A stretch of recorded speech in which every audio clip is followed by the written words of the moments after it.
With the trend to just remaking existing IP, what will it take for fresh animated stories to get greenlit?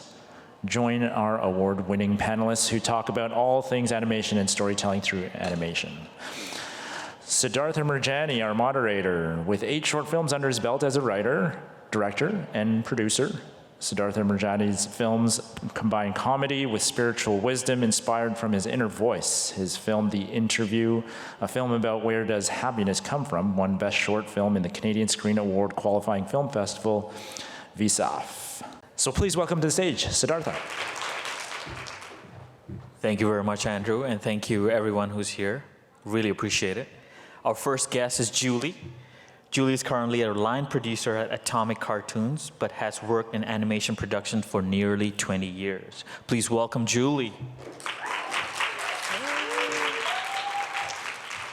Next up, we got Gary. Gary's a director and a storyboard artist who has been working in the animation industry in Vancouver since 2014. He has worked in a variety of roles in both 2D and 3D projects, and he's currently drinking water. Please welcome Gary.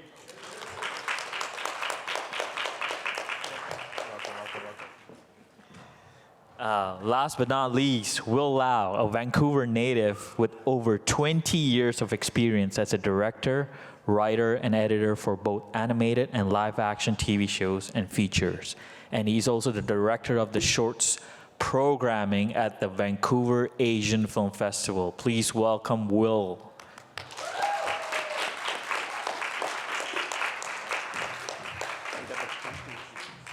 All right, first question, the deepest question of all. So, what's your favorite animation as a child, and why has it been your favorite? Just checking if this works. Hey, everyone. Well, I definitely grew up with Sailor Moon. I don't know if anyone else watched that, but I love Sailor Moon, so good.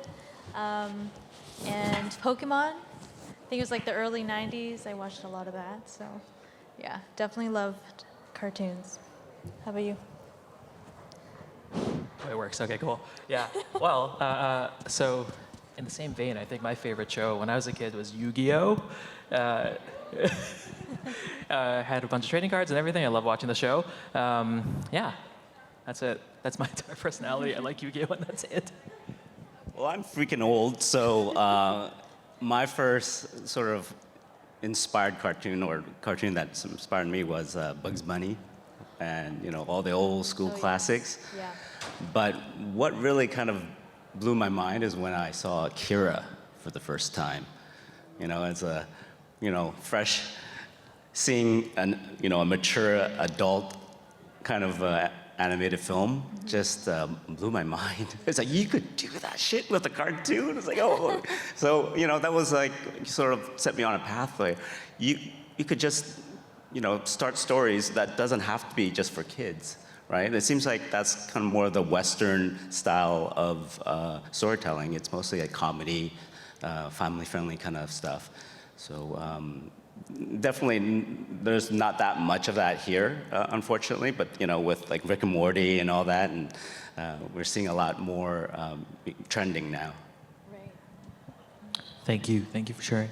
Now, why is animation important compared to live action? Why do you think animation is important? Like, I'll give you an example. During COVID, when I was going through, all of us went through difficult times. My escape was watching Bugs Bunny, Tom and Jerry. But why do you think animation is important?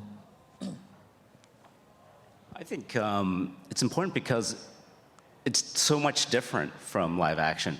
It's pure expressionism, right? As an artist, you get to draw, create, and just even in animation, in motion, like you watch the new Spider-Man, they're breaking rules like crazy, but that's an expression, which is so amazing to see, right? So I think for animation, it could transport you a lot better than I think any kind of live action IP or concept can.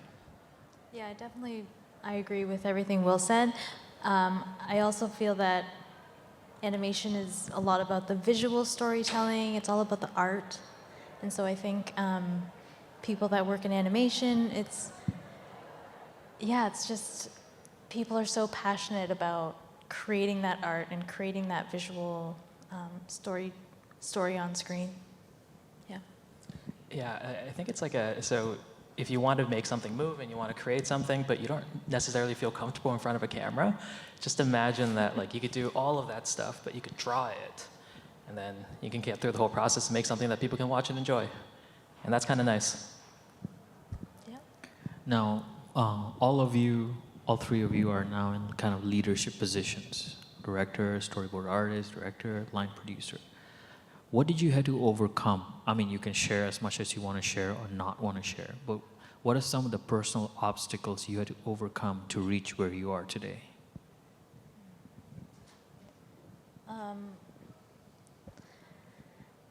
How much time do we have? I'm joking.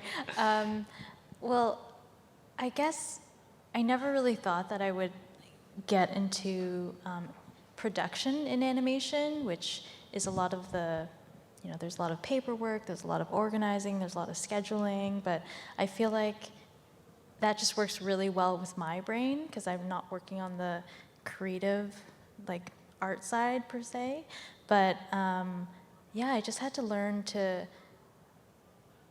I don't know, just to get in there, to be really eager to help like all the artists, to make sure they had what they needed. And, I started as a PA, so that was a lot of, getting coffees and lunches and standing at the photocopier for hours just photocopying scripts and storyboards. And so,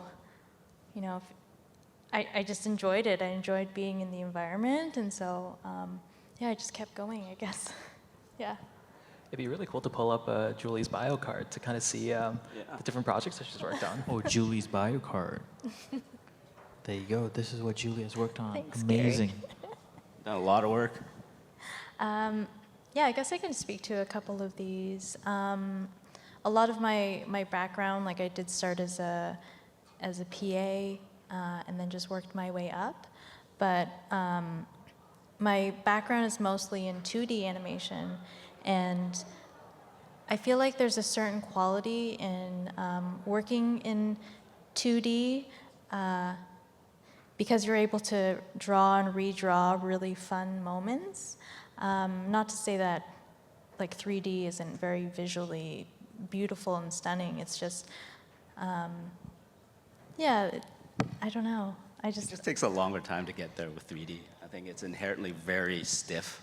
The whole computer medium. It's it's not like the artist's arcs. You know what I mean? When you draw and when you design, it's so organic. And computers are like rigid, so we have to spend a lot more time in getting that sort of more organic look. Mm-hmm. Yeah, definitely.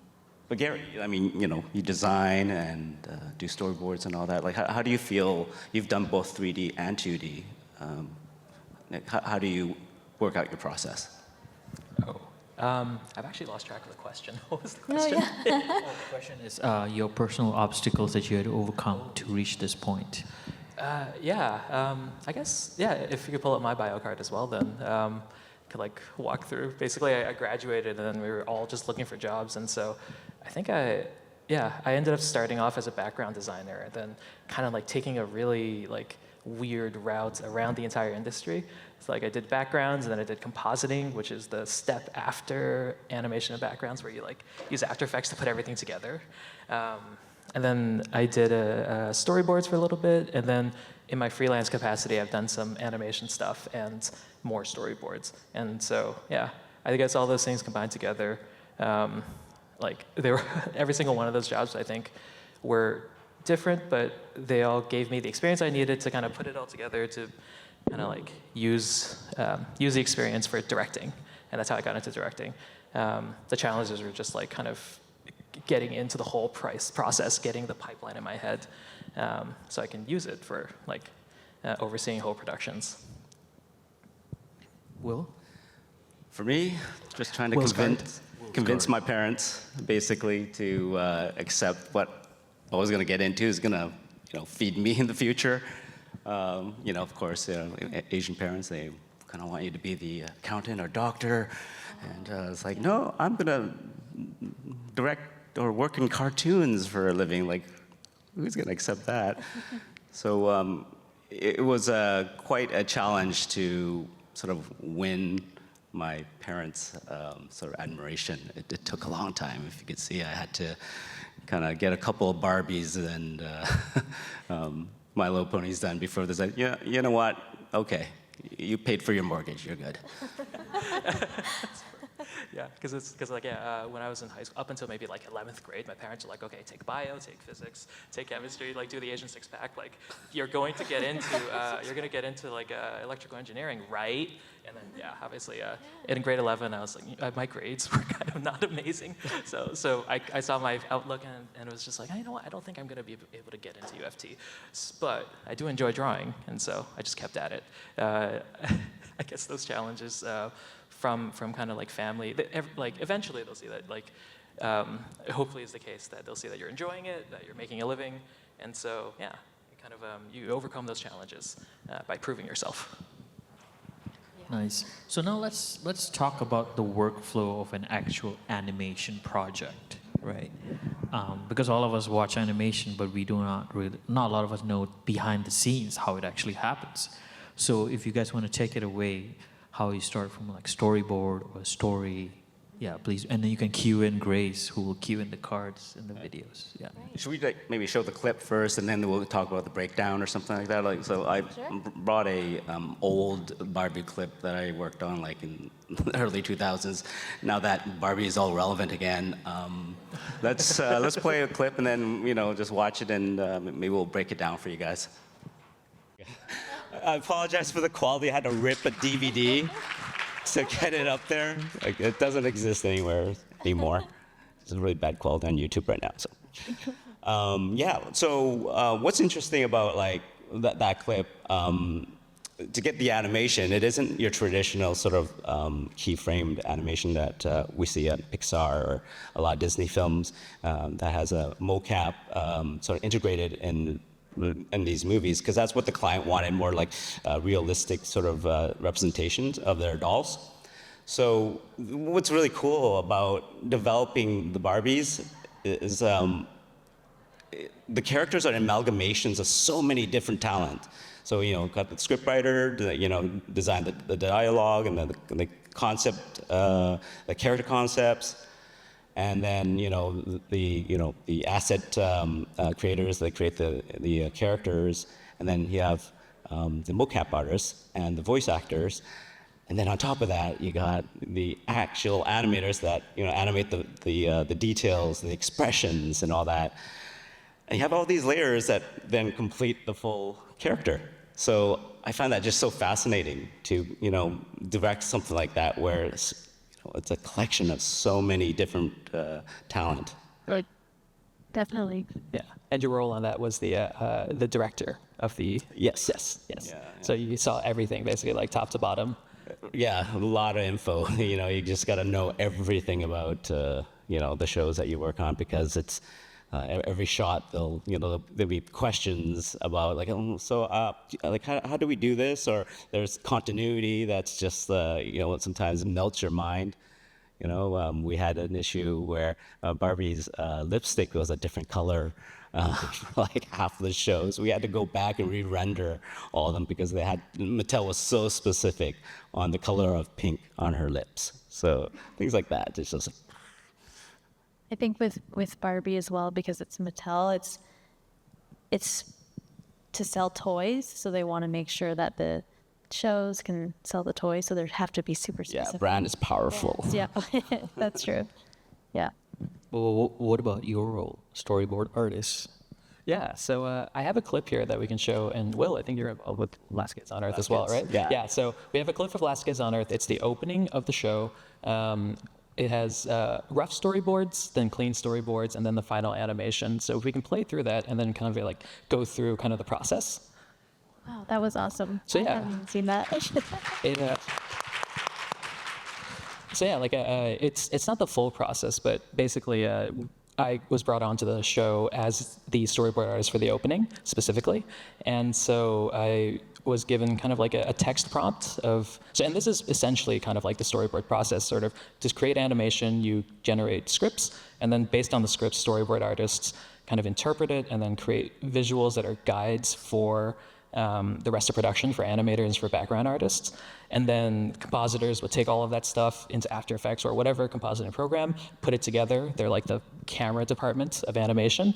And then it goes through color correction, it goes through sound edit, sound design, all the while kind of edited together by editors. And yeah, then you get the final product. So in that clip, you have the first rough storyboards that I created based off of just text prompts. And you might notice that in the clean storyboards, they changed a lot. And that's because that's just kind of what happens, right? Like, it's such an iterative process. So then the first rough boards, I thought those shots are cool, but they didn't necessarily hit the beats that all the stakeholders wanted. They didn't show characters doing this or that, or they didn't portray certain things that were important for an opening. So I didn't have the clip of it, but in talking with the people at Atomic, I was actually sent kind of like this After Effects kind of like, it's almost a MoGraph kind of proof of concept of the different little beats that they wanted. And then I took a look at that and then went back to my boards, adjusted it, and then cleaned it up to sort of match and meld together my original ideas and the collaborative, through the collaborative process, incorporate the things that the stakeholders wanted as well. So then the final storyboards were pretty much exactly what everybody wanted. Those are probably a little cleaner than regular production storyboards would be. I tried to maybe like incept a little bit of art direction in there for colors for the characters. I think some of it made it through to the end. But yeah, once the storyboards are tied down, then like in the 2D process, you take that and you give it to an art director, you give it to animators, and they'll interpret that and create the final product. So what we were seeing there had gone through the entire pipeline. All the storyboards were reinterpreted because the regular show style is actually a little different than what the opening is. So everything went through this whole other design pass. And yeah, to even make something that short, like a 15-second clip in a professional capacity takes a really long time and a lot of people. Yeah. About how long? Months. Yeah, I remember we talked about the concept of that, and we wanted like something really slick, super fast cuts and stuff, but we wanted the aesthetic to be different from the 2D show. Like, was a lot more high contrast and just something that sticks out, so it doesn't match the show and just give something extra value. Yeah, because like I don't know how many of you guys have seen Last Kids on Earth, but the show itself has the characters are full color, the backgrounds are kind of more painterly style. So the opening, I think you guys wanted to go with something more graphic, like something just really, really different. So knowing that from the beginning, I kind of adjust the storyboards to kind of have that visual as well. And I was kind of hoping that you guys would use my color schemes, but that's okay. Yeah. It was changed, unfortunately, and everyone has an opinion, right? Mm-hmm. But like, yeah, your choices of like lensing and stuff, like, and there's no lensing in 2D, but like the way you make the shots look super wide and distorted, and so that's the fun stuff about animation. You could just bend reality that way to express the best. Yeah, it's but that process though of going from rough story, like looking at a script or a text prompt, going into storyboards, and then having just many people hop on and try to do something with those storyboards, that's kind of our life. It's just over and over again. Every project, it's the same. Just top to bottom, it takes a lot of work and a lot of people coming together to craft the final piece of animation. Julie, you want to add anything with your position as a line producer, how it works and stuff? Well, I guess I would say, because I'm a producer, but I've worked in production for so long, and what that means is, I guess how I feel about production is that it's kind of like the glue that holds all the artists together and all the departments together, because we have to keep every department flowing. We have to make sure everyone is on schedule, because there's a schedule and a budget that we have to, abide by. Like, if at the end of the project, there might be an air date for, Netflix or something, they might need the whole show delivered to them by a certain date so that it can air. So production needs to make sure that everything is staying on track, everything is staying within a budget, and yeah, we just make sure that every department is moving along, and yeah, that's pretty much what production is. You can imagine like even in a professional setting that's for a full show in the studio. Like this is sort of a short project that I did on freelance basis, and it was sort of a small hit team of really talented people that came together to create it. But so imagine if I was doing the storyboards and then I was like, oh, I really want to clean this up even more. I want to take a few more weeks. Julie's job would be to send me an angry email to tell me that like I'm not that angry. yeah. To send me a stern email saying that I am being a diva about it and that we need to follow like the deadlines. And that's a really important part because like as artists, you can really like spin your wheels forever. Yeah. Like, nothing's ever good enough. It's like, no, I want to tweak this a little more. No, I think this character can have a little bit more. So like the art can continue and continue, but my job is just, no, we don't have time. Well, you can say yes sometimes. It's a constant negotiation. Like let me take you out for lunch. So about that crowd shot, I kind of think I really need that. We push and pull. You'll end up being a very smart director if you're given very little, because in the end of the day, it's the visuals that tell the story, and like they say that's the best test for if you're a good director or not. You turn off the sound, right? Not that the sound or anything doesn't help. Of course, that's half of what you see, but it's a visual medium, right? So we have to make that as powerful as possible. And confusion, we don't want to confuse people too. Like if it's all like headshots and close-ups and all that, it's like that's just a talking head show, right? It's animation. We want to kind of push the boundaries and go bigger, and and show more. Thank you. We have about 17 minutes, 53 seconds right now. So milliseconds. Yeah, millisecond. If anyone has any questions, please do ask. If not, I'll just continue asking questions. Oh, there you go. We have a question. For the thing, how many panels, how many drawings, like that? A lot. So I remember somebody telling me once, like I've never bothered to go into my storyboard files to see how many drawings like a single episode is, but for something like that, which is a little more posed out than a regular scene, I don't know, like a few, maybe 1,000. Is 1,000 too much? Back to the was thinking, okay, like a couple hundred? Yeah, a couple hundred. Yeah, that seems realistic.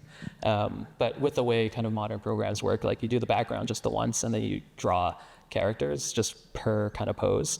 So it's not like there was a time like especially when you were working on Beast Wars, or I guess not Beast Wars, but some other shows sort of back in the early 2000s, where you would just have to redraw the background every time, or like on like they hate me when I move the cameras because we have to render every frame, right? So whenever I do a push in, it's like, do you really need that? I was like, kind of, because it's like emotional. Come on, guys. And so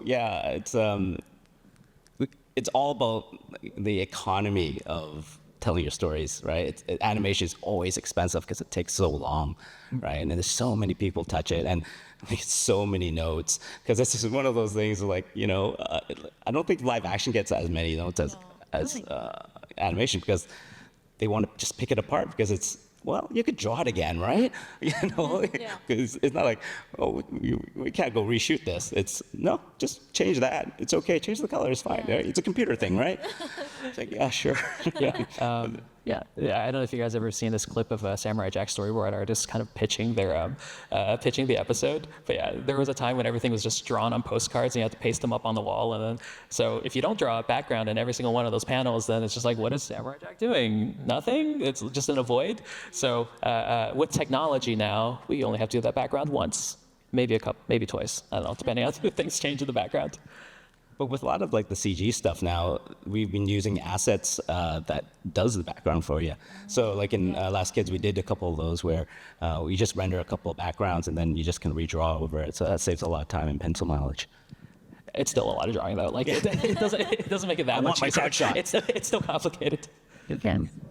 Oh, well, we have a question at the back, right here. Oh, nice. Okay. We got a microphone. Did you use Storyboard Pro for that? Yeah. Everybody. That's the standard, I'd say now, is Storyboard Pro. I do know that a couple of years ago, people were at what was now Wildframe, but what used to be DHX. They used what was it, like Sketchbook Pro? Yeah, it was Sketchbook Pro. It was this real janky process. No, it worked. Sorry, I didn't mean to say janky. It worked. It worked, and it was drawings in Sketchbook Pro that was edited together. And it draws better, but I think nowadays pretty much everybody uses Storyboard Pro. Like that's the standard. It has a timeline, it has layers per panel. Like it's got everything you need. But then film storyboards now would use Photoshop still because it draws better. You want to know a Or secret? editing software. That's that.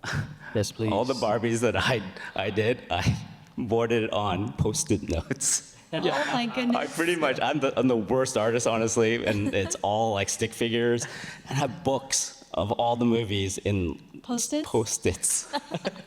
Because it's easy to edit. You're just like, this sucks, and you're just gonna move them around. And, Oh, that was very unprofessional. So that don't was do like that. manual editing. Yeah. Post-its. The fun part about that is just like, I think nowadays, if you're working in animation or if you want to get into animation, you see all these crazy storyboards that people post that are like fully rendered. Sorry, I guess that was fully rendered, but that was a special project for a normal show. You see, like they're all looking super crazy, super well drawn, whatever. But realistically, like they're going to be animated over. Somebody's going to do the backgrounds for them. Like I've seen the storyboards for Parasite, and like the ones of Bong Joon-ho drew, and like they were. Like they worked for the film and like it turned into an amazing movie. So, yeah, that's one thing to consider. There's hope for my stick figures. Yeah, exactly. We had a question here. Did you have a question? Oh, no. Okay. Who had a question?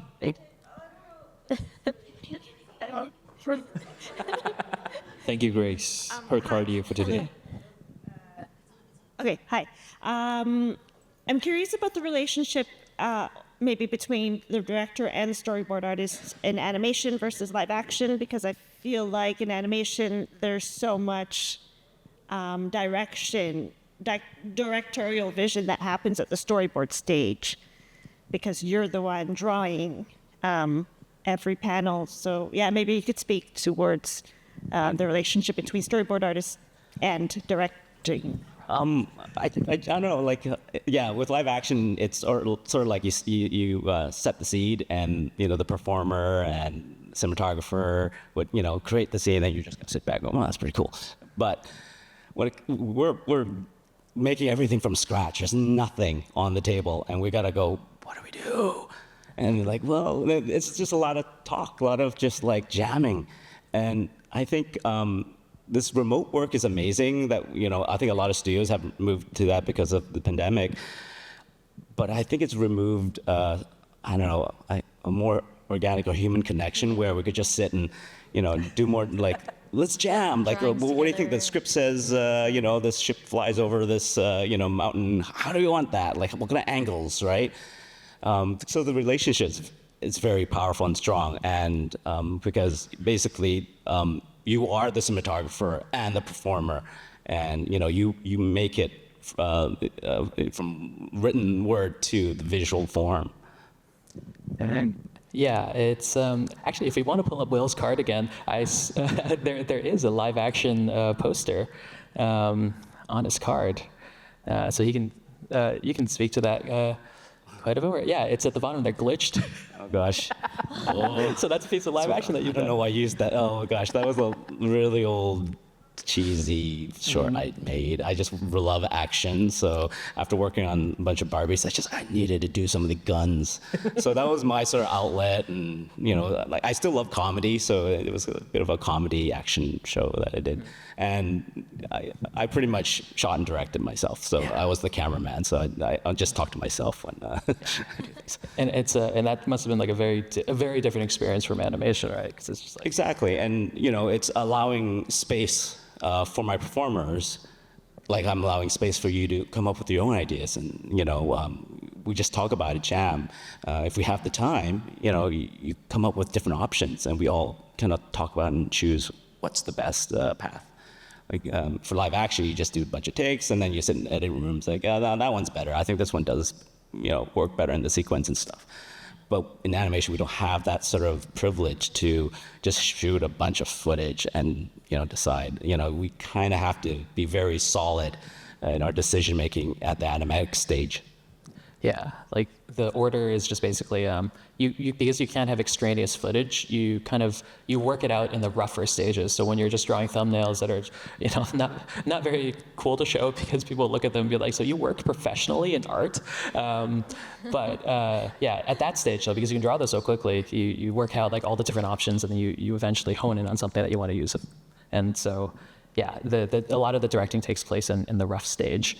And then as it gets cleaner, it gets harder and harder to change things just with like the reality of production, right?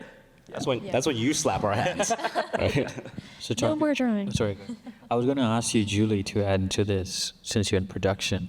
What are your thoughts on artificial intelligence now? How does it affect animation? Oh, that is such a big, loaded question. It's so fresh right now. Yeah, and it's super fresh. Scary at the same time. I mean, the things that we see every week is getting better and better in terms of quality.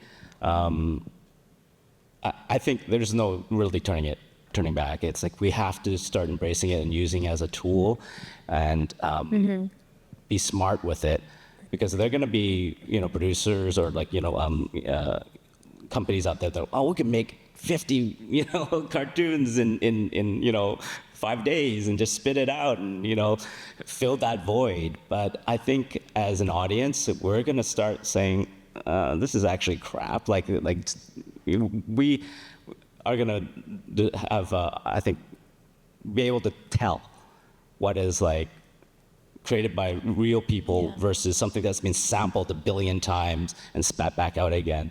It's like, but at least there'll be a choice out there. Maybe there's some audience members that might like that. Maybe for preschool or something like that, it's it's just bouncing letters and words. It's fine. You don't want to storyboard that, right? So maybe it opens up bigger avenues for the rest of us to do bigger and better things that AI can't do. Yeah.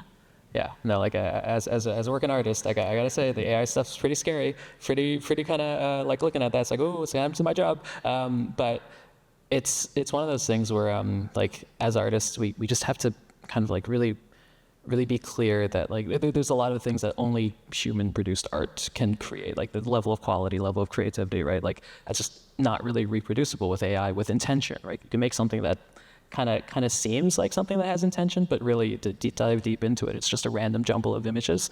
But in our workflow, it's even like starting from like the late 90s, 2000s, like it's been advancing in terms of technology. The tools that we use have gotten more integrated with technology. Like none of us are storyboarding with like postcards or Post-its anymore.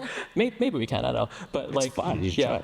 People used to animate with paper, and now for the most part, if you're doing 2D animation, you're going to use TV Paint, or you're going to use Harmony or Animate, Or maybe, Maya. or Maya. Yeah. And for CG stuff, and so it's like, I think a lot of the AI tools are being integrated right now, but in terms of the process, it's all stuff that would help our art, like our human-generated art.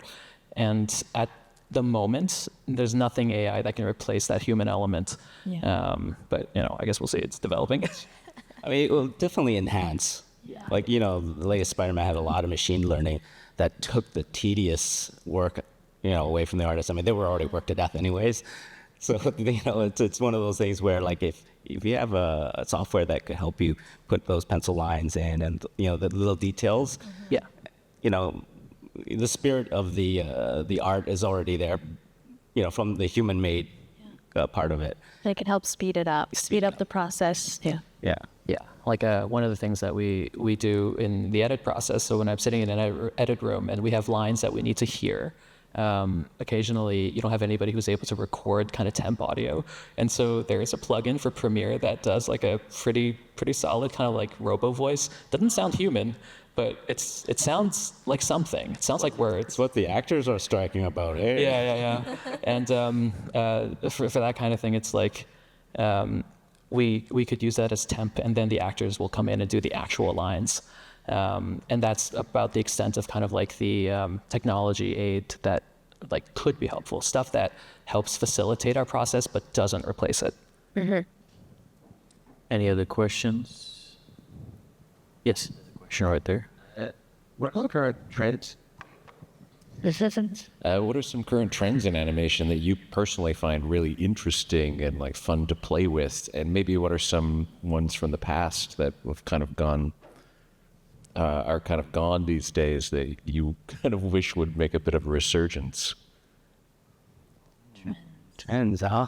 That's an interesting one because I think for CG, it's been in a rut for a while, and it took Spider-Man to actually break that, right? Like, I don't know, I'm a big fan of the movie because, like I said, it broke rules, and I think that's what animation is about experimentation, is about, being very expressive. So I find that, a lot of maybe the DreamWorks and the Pixar movies maybe have a too similar of a look and feel to it. And it's so nice to see something as fresh as Spider-Man, like just, be so different, right? So hopefully the trend is more experimentation. Yeah. Yep. Sorry, I didn't have anything to add. Okay. I have a question. We have 4 minutes for 3 seconds left. Anyone has any other questions? I have a question for them to finish off if you want. What would be your dream project to work on in animation? Also, what advice would you have if someone's getting into animation now? My dream would be trying to meld live action and animation together. I want to do something that uses both mediums really well. I did dabble in live action, and that's an original sort of me. That's where I wanted to be. I wanted to make movies with real people and stuff like that. But I was very fortunate to had that opportunity to work at Mainframe, which was my first job in an industry as a what they called a runner or a gopher, or the correct PC is a PA. So, so I was very fortunate to being able to learn and grow with that company. But my heart was always in live action.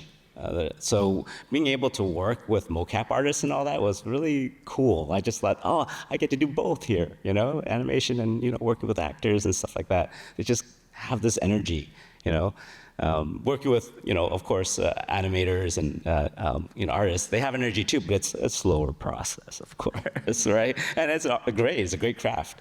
But yeah, that's, I forgot the second part of your question. What advice would you have for someone joining animation now or starting animating now? Just draw. Like, don't be like me and I'm not an artist, but I tried anyways. I would never show it to anybody what I draw, but it's a start. And you don't have to be an artist to express yourself. You can find other ways, right? And, with live action, you could actually, there's using AI, you could make animes out of live action. You could just star in your own anime and it'll do filters and stuff like that. And it looks pretty good. That shouldn't be your, final product, but it could inspire you to then, elevate from there. Julie, Gary? I'd say just hone your craft and just, if you're passionate about something, whether it be art or production or you just love film or TV, just, go to school for it, study it, watch all the movies, just learn all about it. And then, you'll just have that strong knowledge base. And I think that's... Yeah, to add something to production, because honestly, us creatives would not be here without production support. It's your team that keeps us all going. Yeah. Cracks the whip when we're late. It's all about the finished product at the end. You're right. We will spin our wheels because we're just that type of creative, which nothing is good enough. Mm-hmm. So having your support to give us those opportunities to make it the best we can and then move on is very important, or we just get nothing done. Thanks, Will. Dream project? Oh, a dream project. Well, I don't know. It hasn't come up yet. We'll see later in my career. Maybe a feature or something. I don't know. Yeah. on your Yeah. card you said you very much enjoyed working on The Breadwinner, and that was amazing as a film. So. Yeah, it was a very small portion of The Breadwinner, but I don't know if anyone had seen that, but it was such a beautiful project. Yeah, it was great. Yeah, I've always wanted to work on an animated adaptation of Castlevania Area of Sorrow. Like I like right now they're doing Richter Belmont, but like maybe a few years down the line they make it all the way down to Area, then I'm quitting my job. No, I'm kidding. But maybe not. Yeah. And yeah, if you're getting into the industry, if there's anybody here who wants to get into the industry, have multiple sets of skills. You never know what might happen. Like if you're gunning for like character design, just also know how to animate in either Animate or Harmony as well if you're doing 2D, and then maybe know 3D software for animations. Yeah. Yeah, Blender's free, so I know a lot of people are just learning how to use Blender on their own time. So Yeah. yeah, It's nice to have multiple skill sets just in case, like you never know this current job you're having right now, right? Like once the contract ends, if you need something, because of the way productions work, a lot of productions kind of run simultaneously. If you're a focused person that's focused on pre-production, your next pre-production job might not come for a couple of months. And so it's good to have just like some production skills that you can use to like take a job in between or something. yeah, definitely. Well, thank you so much, Will, Gary, Julie. Let's give them a round of applause, please. Thank you, everyone. Thank you. And thank you for joining us.